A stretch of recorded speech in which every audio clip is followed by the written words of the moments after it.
অনেকদিন ধরেই মায়ের ইলিশ মাছ খেতে ইচ্ছা করছে, তো ভাবলাম এই বৃষ্টি ভেজা ওয়েদারে তো ইলিশ একদম পারফেক্ট। তো আজকে বাজারে যাব, আর যাওয়ার আগে লেবু জল খেয়ে নিলাম। আর আমি সিপার আর কাপের কালেকশন করতে খুব ভালোবাসি, আর এই কাপটা আমার কালেকশনে নতুন অ্যাড হয়েছে। সব কটা উপরে আমি ট্যাগ করে দেবো। আর বাজারে যাওয়া মাত্রই মায়ের চোখে পড়ে নিজের ফেভারিট ফলটা, তো সাথে সাথে মা কিনে নেয়। এই ফলটার নাম কি বলো তো? আমরা ছোট কাঁঠাল বলি, আরেকটাও নাম আছে, দেখি কয়জন পারো। তো একটা ভালো বড় সাইজের ইলিশ নিয়েছি, আর বাড়ি আসার সাথে সাথেই তো তুমুল বৃষ্টি হয়ে গেছে, পুরো কালো করে এসেছে, যেন আকাশ ভেঙে পড়বে এখনই। আর এইদিকে মায়ের সর্ষে ইলিশও রান্না হয়ে গেছে। আজকের মেনু একদম সিম্পল ছিল, চাল কুমড়ো দিয়ে ইলিশ মাছের মাথার ঘন্ট, আর তার সাথে সর্ষে ইলিশ। আমি শুধু সর্ষে ইলিশ দিয়েই খেয়েছিলাম, খুব সুন্দর হয়েছিল রান্নাটা।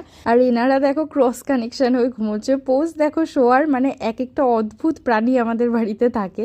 যাই হোক, তারপর বিকেলবেলা মাকে নিয়ে আবারও বেরিয়েছিলাম সন্ধ্যেবেলা টুকটাক খাবারগুলো কেনার জন্য। শেষ হয়ে গেছিলো, আর এবার প্রচুর বিস্কিট নিয়েছি, বিভিন্ন ধরনের বিস্কিট। আইসক্রিম খেতে খেতে আসছিলাম, তো বাড়ির পাশেই না মিওমোড়ের মতো একটা স্টোর হয়েছে, তো সেখান থেকেই বিকেলে স্ন্যাক্স আইটেম নিয়ে এসেছিলাম। বাট মিওমোড়ের মতো অত টেস্টফুল ছিল না, তো আমার খুব একটা ভালো লাগেনি।